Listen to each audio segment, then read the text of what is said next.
하나님의 주신 평화가 또 주님의 주시는 기쁨이 여러분의 삶 속에 충만하시기를 주님의 이름으로 축원합니다.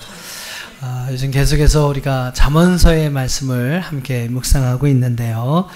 잠언서의 말씀을 묵상하면서 느끼는 것이 있습니다. 하나님의 말씀 속에는 참 인생을 살아가는 데 필요한 모든 지혜가 다 담겨 있구나. 할렐루야. 잠언서를 열심히 묵상하신 분은 아마 저와 같은 그러한 생각을 가지실 겁니다. 그 말씀을 읽어보면 참 그래요. 야, 인생을 살아가는데 하나님은 참 세밀한 부분까지 하나하나 이 땅에 우리가 살아갈 때 어떻게 살아가야 하는지에 대해서 우리에게 말씀해주고 있구나라는 것을 느끼게 됩니다. 올해 이제 남은 5월, 그 다음에 이제 다음 6월 달까지 우리 매일 성경에서 우리가 잠언서의 말씀을 함께 묵상하게 됩니다. 오늘 이 말씀을 묵상하는 가운데 여러분에게 하나님이 주시는 그러한 지혜가 충만하시기를 주님의 이름으로 축원합니다. 이거는 말씀을 묵상하신 분에게만 주어지는 지혜예요. 아무나 주어지지 않습니다. 여러분 한번 계속 말씀 묵상하는 한번 삶을 살아보세요. 그러면 하나님께서 오늘 여러분에게 하나님이 주시는 그러한 지혜가 넘쳐나게 하여 주실 줄 믿습니다. 오늘 여러분만 또한 말씀을 묵상하지 마시고 또 여러분의 자녀들에게 부지런히 가르치라고 성경이 말씀하고 있잖아요. 여러분만 마음에 새기는 것이 아니라 열심히 부지런히 우리 자녀들에게 그 말씀을 가르쳐야 합니다. 그래서 여러분 자녀들에게도 열심히 가르치시고 할렐루야. 그리고 여러분 주위에 아직까지 하나님을 알지 못하는 이들이 있을 거예요. 그들에게도 여러분 열심히 하나님 말씀을 함께 전하고 나눔을 통해서 여러분의 가정의 자녀들이 또 여러분이 아는 모든 사람들이 하나님의 지혜로 충만하게 되는 귀한 은혜가 있기를 주님의 이름으로 축원합니다. 자, 오늘 본문의 말씀을 여러분과 함께 나누겠습니다. 잠언서 13장 1절로 13절 말씀을 함께 나누는데요. 오늘 이 말씀을 저는 세 부분으로 나누어 보았습니다. 그래서 1절부터 6절까지, 그 다음에 7절부터 11절까지, 그 다음에 12절과 13절 이렇게 세 부분으로 나누어서 저는 말씀을 한번 이해를 해봤어요. 그리고 그 말씀 그 단락단락마다 우리에게 주시는 중요한 주제를 한 가지씩 제가 한번 찾아봤습니다. 여러 가지 주제에 대해서 우리에게 말씀하고 있고 여러분 말씀을 읽으면서 우리가 서로 이렇게 중요하게 생각하는 부분들이 강조하는 점이 서로 여러분 다릅니다만 제가 이렇게 그 단락마다 한 가지씩 중요한 주제를 한번 찾아봤어요. 여러분 오늘 아침에 이렇게 말씀 묵상하신 분이나 이렇게 오늘 지금 말씀 보시면서 저랑 좀 강조하는 거 여러분이 받으시는 은혜 또 제가 받은 은혜가 다르거든요. 그러니까 일단은 저는 제가 받은 은혜를 여러분과 함께 나누고자 합니다. 자, 먼저 1절로 6절을 한번 보십시오. 오늘 본문의 말씀 1절과 6절 말씀, 1절로부터 6절 말씀. 과연 이 단락에서 우리에게 주고자 하는 중요한 교훈의 말씀은 과연 무엇일까? 여러분은 어떤 주제에 따른 내용을 찾으셨는지 모르겠습니다만 저는 우리의 말, 즉 언어 생활에 관한 교훈을 이 말씀 1절로 6절 말씀 속에서 중요한 하나의 주제로 찾아봤습니다. 자, 2절과 3절을 한번 같이 읽어보겠습니다.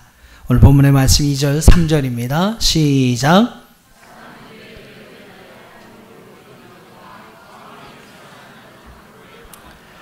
입을 지키는 자는 자기의 생명을 보존하나 입술을 크게 벌리는 자에게는 멸망이 오느니라. 자, 우리말로는 2절 말씀에 보면 복록을 누리거니와 이게 무슨 말인지 여러분 좀 궁금하셔야 하는데 복록을 누린다는 게 과연 무슨 말일까? 제가 히브리어 성경을 찾아봤는데 요칼 터브라는 단어로 쓰여 있습니다.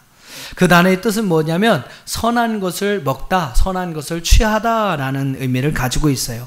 그럼 무슨 뜻입니까? 사람은 입의 열매로 인하여 선한 것을 먹는다, 선한 것을 얻는다라는 말이죠. 또 마음이 간사한 자라는 그러한 표현이 나오는데 이 마음에 간사한 자는 악한 마음을 품고 말하는 자를 이야기합니다. 악한 마음을 품고 말하는 자. 그 사람은 어떻게 됩니까? 강포를 당한다. 강포를 당한다라는 말에 이 강포가 하마스라는 그런 단어예요. 즉 포악함을 먹는다라는 의미를 가지고 있어요. 즉 사람은 입의 열매를 통해서 좋은 것을 먹기도 하고 포악한 것을 먹기도 한다. 그것이 여러분 2절 말씀의 교훈의 내용이에요. 또 3절은 뭐라고 이야기합니까? 입술을 지키는 자는 생명을 보존하게 되고, 입술을 크게 벌리는 자, 입술을 크게 벌리는 자, 이게 무슨 뜻일까요? 입을 막 이렇게 벌리면서 다니는 사람일까요? 그런 의미는 아니겠죠. 그런 의미 아니고, 포세크 시파타라는 그러한 히브리어인데, 문자적으로 이야기하면 입술을 자기 멋대로 여는 사람, 즉 아무 생각 없이 무책임하게 말을 내뱉거나 무차별하게 남을 비방하거나 중상모략하는 자를 가리키는 말입니다. 결국 이렇게 입을 놀리는 사람은 어떻게 돼요? 멸망하게 된다라는 거예요. 그만큼 여러분, 우리의 입술의 열매가, 우리의 말이, 우리의 언어 생활이 중요하다는 사실을 오늘 2절과 3절은 우리에게 말씀하고 있습니다. 여러분 자신에게 한번 물어보세요. 이렇게 중요한 우리 입술의 열매를, 이 말을, 언어 생활을 여러분 어떻게 하고 계십니까? 여러분, 이렇게 중요한 건데요. 이렇게 우리를 생명으로 이끌고 아니면 멸망으로 이끄는 것이 우리 입술의 열매에 달려있다고 이야기하는데, 과연 여러분 그 입술의 열매를 어떻게 사용하고 계시느냐라는 겁니다. 어떤 책에 보니까 어떤 남자분인데 그런 간증을 기록하셨더라고요. 아내가 폐결핵 환자로 이제 병상에서 죽어갑니다. 곁에서 이제 남편이 눈물을 흘리면서 임종이 다가오는 그 아내를 보면서 이제 무거운 입술을 열었어요. 뭐라고 이야기하냐면, 당신은 내가 생명을 걸고 지금까지 살아왔던 유일한 사람이었습니다. 내가 가장 소중하게 여겼던 사람이 바로 당신입니다. 당신이 죽는다면 나는 어떻게 살라는 말입니까? 그런 이야기를 이제 남편이 했다고 합니다. 근데 그 아내가 미소를 지으면서 그런 말로 대답했다고 해요. 왜 당신은 이제야 그런 말을 저에게 해주십니까? 일평생을 지금까지 살아오면서 저에게 그런 고백 한 번도 하신 적이 없잖아요. 당신이 나를 인정해 주지 않아서 제가 얼마나 괴로웠는지 아십니까? 그러면서 마지막 말을 남겨두고 아내는 숨을 거두었다고 합니다. 그제서야 이 남편은요, 자기 아내에게 격려하는 말, 칭찬하는 말, 인정해 주는 말을 하지 못한 것을 크게 뉘우쳤다라는 그러한 이야기가 있었습니다. 서로 격려해주고, 잘한 것은 서로 마음껏 칭찬해주고, 서로 박수 쳐주고, 여러분 이런 좀 아량이 있을 때에 우리의 인간관계는 더 아름답게 되어질 수가 있는 것이죠. 근데 참 우리는 이런 말을 하는데 너무 인색하다라는 겁니다. 물론 뭐 저도 그렇고 우리 아마 남자분들이 특히 그럴 거예요. 꼭 하시는 말이 있죠. 뭐 그런 걸 꼭 말해야 하냐고, 꼭 그런 걸 말해야 하냐고. 예, 말해야 합니다. 많이 말해 주셔야 더 확실하게 알 수가 있는 거예요. 처음엔 좀 이렇게 서먹서먹 하시겠죠. 예, 그러나 여러분 자꾸 하다 보면, 도둑질도 하다 보면 자꾸 느는 것처럼 여러분 이런 말도 자꾸 하시다 보면 느는 거예요. 처음은 어색하겠지만 느는 겁니다. 아내에게, 자녀에게 여러분 사랑한다고 많이 말해주세요. 할렐루야. 예, 혹시라도 여러분 우리가 부모지만 자녀에게 잘못할 수도 있는 거거든요. 잘못한 것이 있다면 서슴지 말고 미안하다고 말해 주십시오. 말 안 해도 알 수 있지만 여러분 말하면 더욱더 확실하게 알 수가 있습니다. 오늘 성경은요, 바로 그 입의 열매를 통해서 오늘 우리는 선한 것을 먹을 수 있게 되고 바로 생명을 얻게 된다라고 말씀하고 있습니다. 여러분 입의 아름다운 열매, 또 여러분 그 언어 생활, 말을 통해서 이렇게 여러분 좋은 것을 먹을 수 있기를, 또 생명을 얻을 수 있기를 주님의 이름으로 축원합니다. 이스라엘 백성들이 애굽을 떠나서 가나안을 향해 나가게 됩니다. 그러면서 광야를 지나가게 되죠. 하나님의 명을 받은 모세가 12명의 정탐꾼을 뽑아서 가데스 바네아라는 곳에서 가나안을 정탐하도록 명령을 합니다. 12명이 가나안을 정탐하고 이제 돌아왔어요. 야, 백성들이 그 정탐꾼들의 소식을 듣기 위해서 가득 모였는데, 이 백성들의 시선은 그 정탐꾼들이 가져온 그 실과에 큰 눈이 고정되었습니다. 그냥 얼마나 포도송이가 큰지요.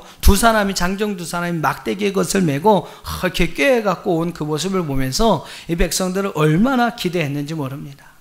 자, 그런 기대를 가지고 백성들이 모였는데 정탐꾼들이 입을 열어 자기들이 보고 온 바를 보고합니다. 먼저 10명의 정탐꾼들이 이야기를 해요. 우리를 보낸 땅에 과연 젖과 꿀이 흐르는 땅이었습니다. 그 땅은 정말로 크고 아름다운 땅이었습니다. 이 땅이 그 땅에서 얻은 실과가 바로 이것입니다. 그러나 그 땅의 거민들은 강하고 그들의 성읍은 견고했습니다. 힘이 클 뿐만 아니라 거기에는 막 기골이 장대한 안악 자손들이 있었습니다. 우리는 능히 올라가서 그 백성을 치지 못할 것입니다. 그들은 우리보다 강합니다. 우리가 두루 다니며 탐지한 땅은 그 거민을 삼키는 땅이요, 거기서 본 백성들은 신장이 장대한 자들이요, 네피림의 후손들 안악 자손의 대장부들이었습니다. 우리는 스스로 보기에도 메뚜기와 같았습니다 라는 보고를 합니다. 이 10명의 정탐꾼의 한결같은 보고, 부정적인 보고에 백성들이 웅성거리기 시작하죠.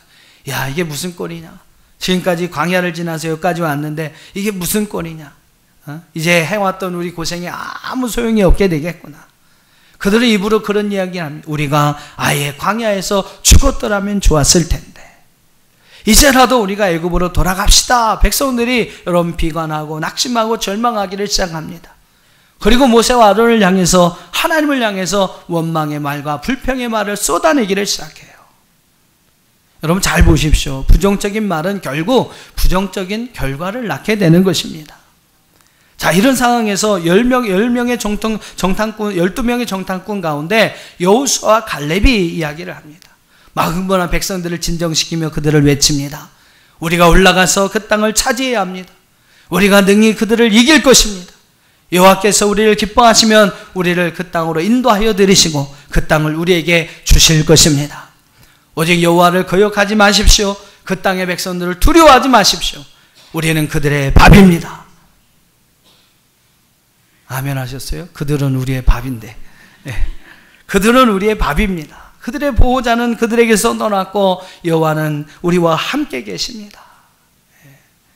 아마 그런 얘기를 여호수아 갈렙이 열심히 했는데 여러분의 분위기처럼 지금 이렇게 싸늘했던 것 같습니다. 막 아멘하고, 그죠? 막 아멘하고, 하나님이 하신다면 하실 수 있습니다 막 그러면서 막 해야 되는데 여러분처럼 이렇게 싸늘했어요. 아무리 뭐 이야기를 하고 외쳐대도 여호수아와 갈렙이 이야기를 듣지 않았습니다. 결국 그들은 돌을 들어서 여호수아와 갈렙을 치라고 했어요. 10명의 불신앙적인 말과 여호수아와 갈렙의 신앙적인 말 가운데 이스라엘 백성이 붙잡은 것은 불신앙적인 말이었습니다. 그리고 그들은 그들의 입에서 그 언어들을, 그러한 말들을, 불신앙적인 말들을 계속해서 쏟아내죠. 그때 여러분 하나님이 그들을 향해 하신 중요한 말씀이 있어요. 우리 한번 민수기 14장 28절을 한번 같이 읽어보겠습니다. 민수기 14장 28절 시작.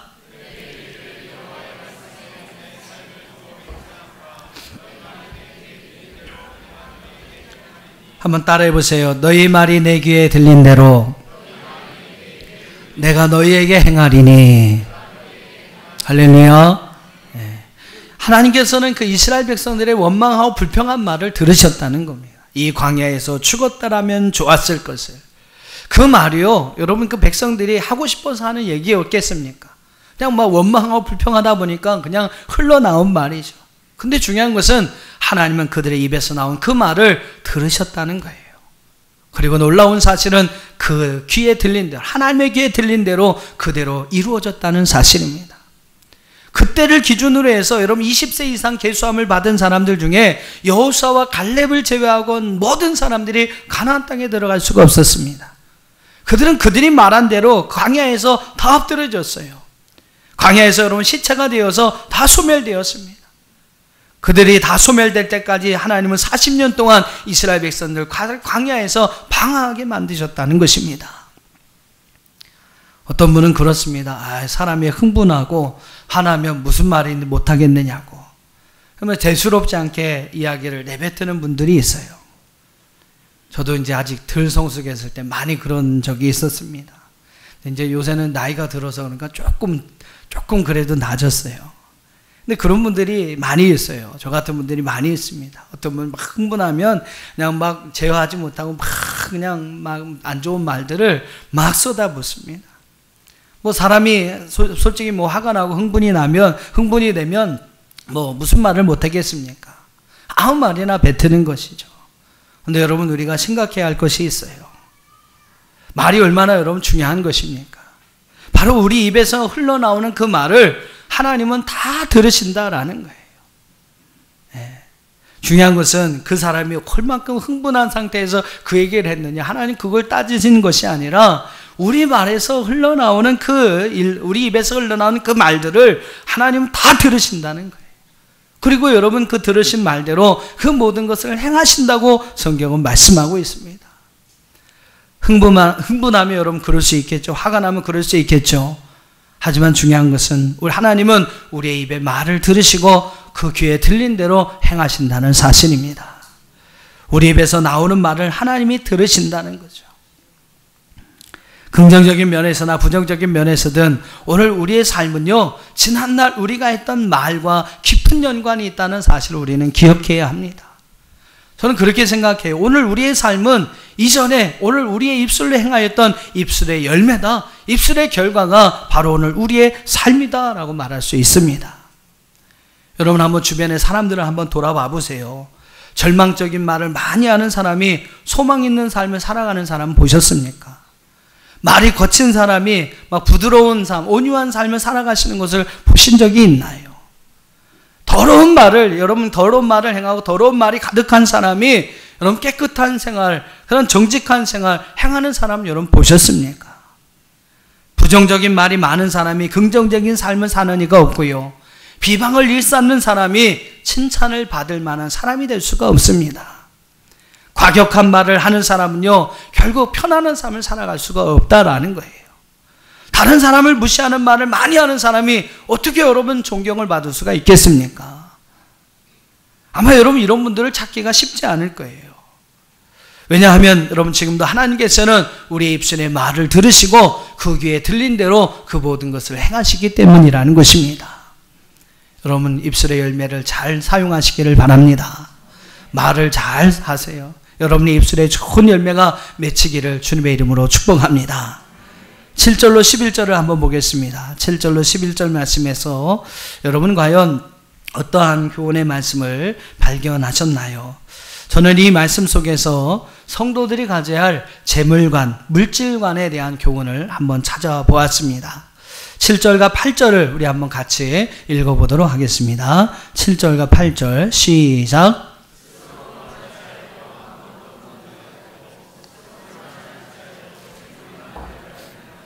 사람의 재물이 자기의 생명의 속전일 수 있으나 가난한 자는 협박을 받은 일이 없느니라. 자, 두 종류의 사람이 등장합니다. 한 사람은 가난하여도 스스로 부한 채를 아는 사람이 있고, 또 한 사람은 가난한데 가난한 채 하면서도 부자인 사람이 나오고 있어요. 두 사람 이야기가 7절에 나옵니다. 우선 가난하면서 부자인 채 하는 사람을 여러분 한번 생각해 보세요. 왜 그가 그런 허세를 부리는 이유가 무엇일까요? 그의 생각 속에는 그런 생각이 있어요. 아하, 돈이 있는 채 하기만 해도 사람들이 자기를 대접해 주니까, 돈이 없어도 있는 채만 해도 세상 사람들이 세상에서 대접을 받고 나름대로 존경을 받을 수 있다는 생각을 하기 때문에 그들은 없지만 있는 채 하는 것입니다.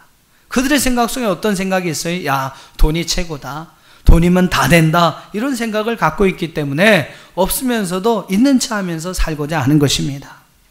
반대로 여러분 재물이 많으면서도 스스로 가난한 채 하는 이들이 있다라는 거예요. 여러분 그들은 어떨까요? 스시미 요시아카라고 하는 그러한 일본인 사람이 있습니다. 미국의 그 경제 전문지인 포브스라고 하는 곳에 그 잡지에서 이 사람의 재산을 이렇게 평가했는데 세계 아마 제1에 뭐 세 손가락, 다섯 손가락 안에 들어갈 만한 갑부로 랭킹이 될 만한 큰 부자의 인물이었어요. 그는 뭐 골프장, 스키장 27개 정도를 소유하고요.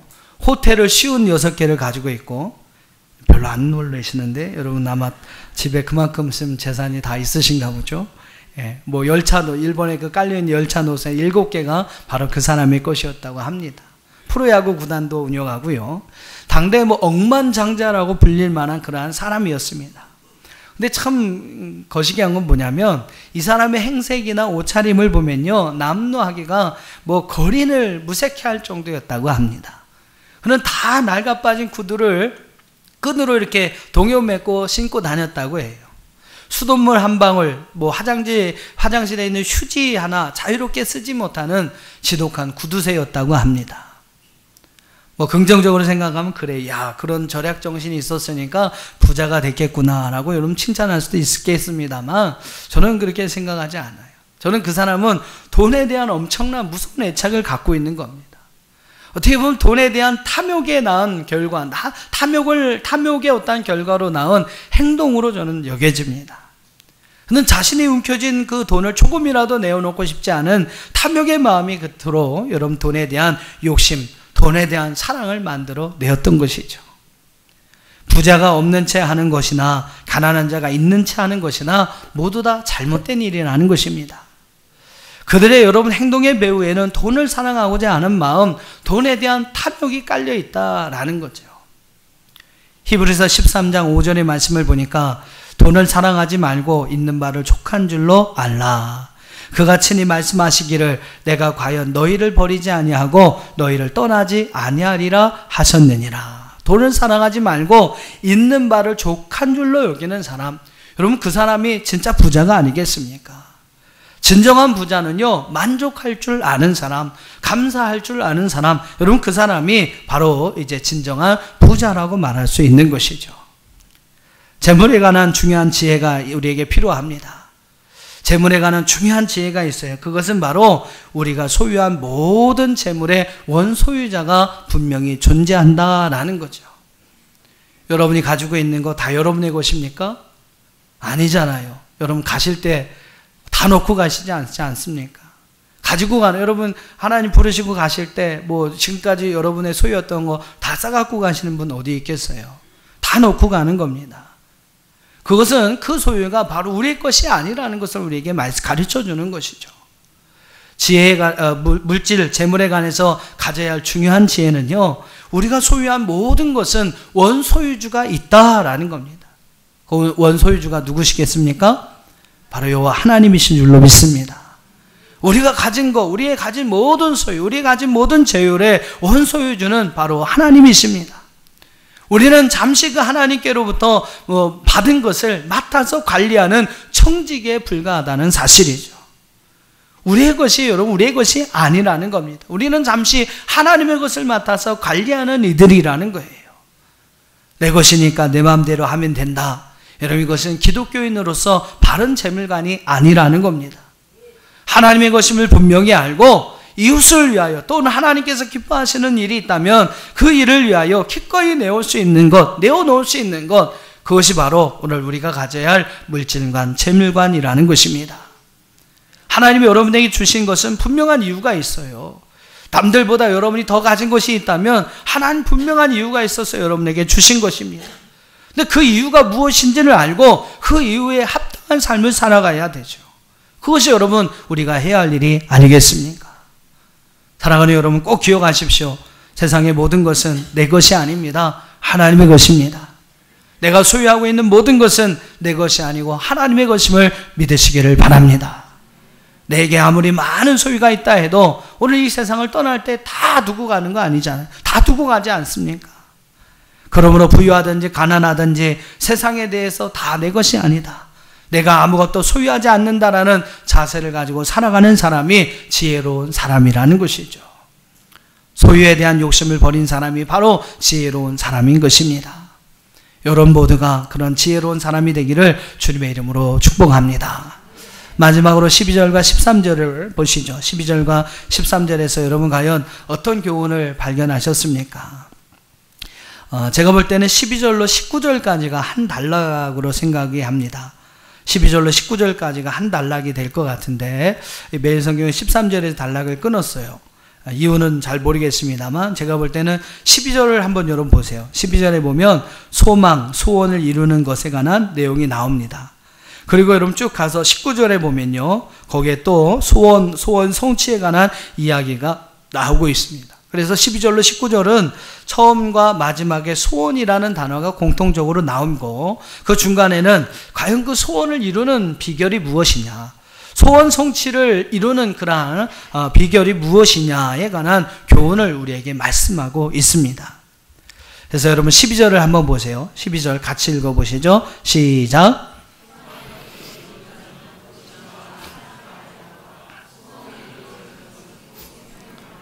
네, 12절의 말씀 보니까 소망이 지연되고 안 이루어질 때의 어떤 상실감과 소망이 이루어졌을 때의 만족감을 대조적으로 우리에게 설명하고 있습니다. 소망이 더디 이루어지면 그것이 우리의 마음을 상하게 하고 소망이 이루어지면 그것이 우리의 생명나무다라고 이야기를 합니다. 아마 여러분도 다 그런 경험이 있으실 거예요. 어떤 일이 잘 되면 우리는 그 일로 인하여 힘을 얻습니다. 그런 표현이 이제 생명나무라는 표현이죠. 어떤 일이 잘 되면, 한 가지 일이 잘 풀리면 다른 일도 막 술술술술 잘 풀리는 경우들을 볼 수 있어요. 근데 여러분 반대로 어떻습니까? 어떤 일이 그냥 안 되면, 한 가지 일이 꼬이면 막 여러 가지 일이, 한두 가지 일 계속되는 일들이 안 되는 경우들이 있어요. 그래서 바로 우리의 마음이 상하게 된다라는 겁니다. 12절이 바로 그런 사실을 우리에게 이야기하고 있는 것이죠. 소망하는 일들이 이루어지지 않고 지연되면 심리적으로 육체적으로 피폐하게 되고, 반대로 소원하는 것이 이루어지면 그는 생명나무와 같이 심리적으로 육체적으로 만족감과 활력을 얻게 된다라는 이야기입니다. 자, 그렇다면 우리의 소망, 우리의 소원이 어떻게 하면 이루어질 수 있을까라는 겁니다. 여러분 마음에 소망이 있고 여러분이 소원하는 일들이 있는데, 그 소망하는 일들, 소원하는 일들이 이루어지기 위해서는 우리가 어떻게 하느냐라는 것이죠. 우리에게 무엇이 있어야 그 소망하는 일들이 이루어질 수 있을까? 19절까지는 다 살펴보지 못하고요. 오늘 13절까지 본문을 나눴으니까 13절 말씀에서 그 한 가지 이유를 함께 나누면서 오늘 말씀을 정리하도록 하겠습니다. 자, 13절을 한번 읽어보시죠. 어떻게 하면 우리가 우리의 마음에 소원하는 일들을 이루어갈 수 있을까요? 13절 시작.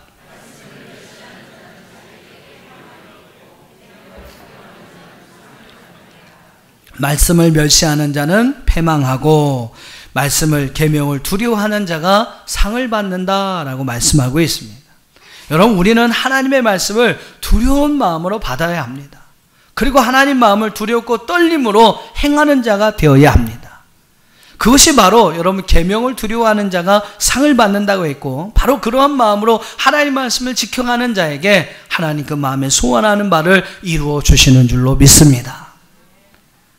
이 말씀을 이해할 수 있게 하는 좋은 예가 성경에 나와 있습니다. 바로 어떤 예냐면 사무엘하 말씀에 보면요, 엘리의 두 아들 홈리와 비느하스와 사무엘에 관한 이야기가 대조적으로 나오고 있어요.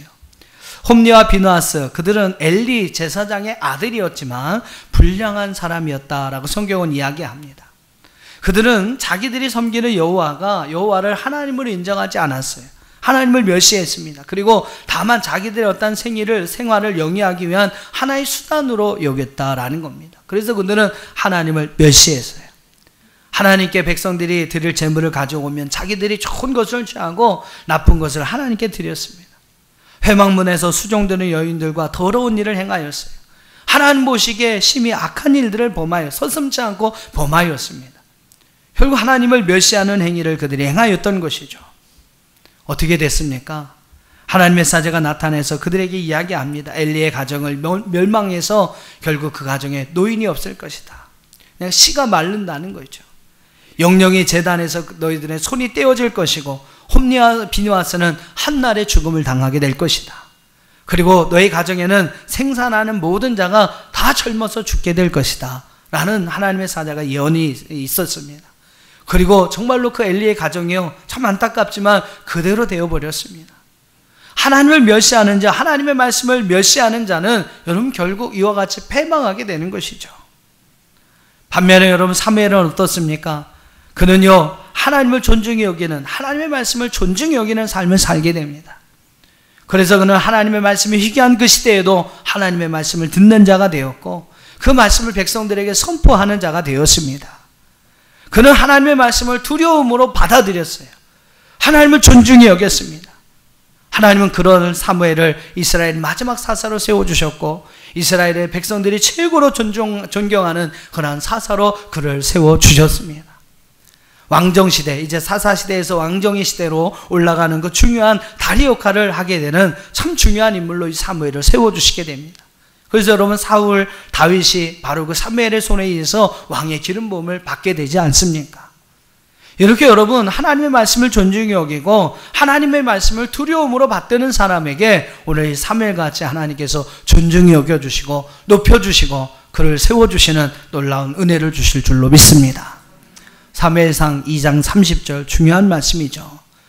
자기를 존중히 여기는 자를 하나님은 존중히 여겨주시고 하나님은 자기를 멸시하는 자를 경멸하십니다. 하나님께서 여러분 엘리의 두 아들의 이야기를 가지고 사무엘에게 하시는 말씀이에요. 하나님은 백성들을 향해 하시는 말씀입니다. 하나님은 자기를 존중히 여기는 자를 존중히 여겨주시고 자기를 멸시하는 자를 경멸하시겠다라고 말씀하고 있어요. 사무엘과 같이 하나님을 존중히 여기고 그분의 말씀을 두려움으로 받드는 자는, 두려움과 떨림으로 그 말씀을 행하는 자는 오늘 이 사무엘과 같이 하나님께서 그를 존중히 여겨 주시는 줄로 믿습니다. 그리고 더 나아가서 그 마음에 소원하는 일들을 이루어 주신다는 것이죠. 시편 145편 19절 우리 한번 같이 읽어보겠습니다. 이 말씀을 읽으면서 우리 말씀을 한번 정리하고자 합니다. 145편 19절 시작. 또 그들의 부르짖음을 들으사 구원하시리로다. 할렐루야. 하나님을 존중히 여기십시오. 그분의 말씀을 여러분의 삶 속에 두렵고 떨림으로 실천하십시오. 오늘 그 말씀처럼 여호와는 자기를 경외하는 자의 소원을 이루어 주시고 그들의 부르짖음을 들으시고 응답하시며 구원의 놀라운 은혜를 허락해 주실 줄 믿습니다. 하나님의 말씀을 지혜와 훈계에 버리는 자는 미련한 자입니다. 하지만 그 말씀을 존중히 여기고 그 말씀을 두려움으로 받드는 자는 지혜로운 사람이고 바로 이러한 사람에게 그 마음에 소원하는 모든 일들을 이루어 주시고 그의 삶을 소망이 넘치는 삶으로 인도해 주실 줄 믿습니다. 하나님을 경외하는 삶, 그분의 말씀을 두렵고 떨림으로 행하는 저와 여러분의 삶이 되어서 우리 소망하는 모든 일, 소원하는 모든 일들을 아름답게 이루어가는 저와 여러분이 될 수 있기를 주님의 이름으로 축원합니다.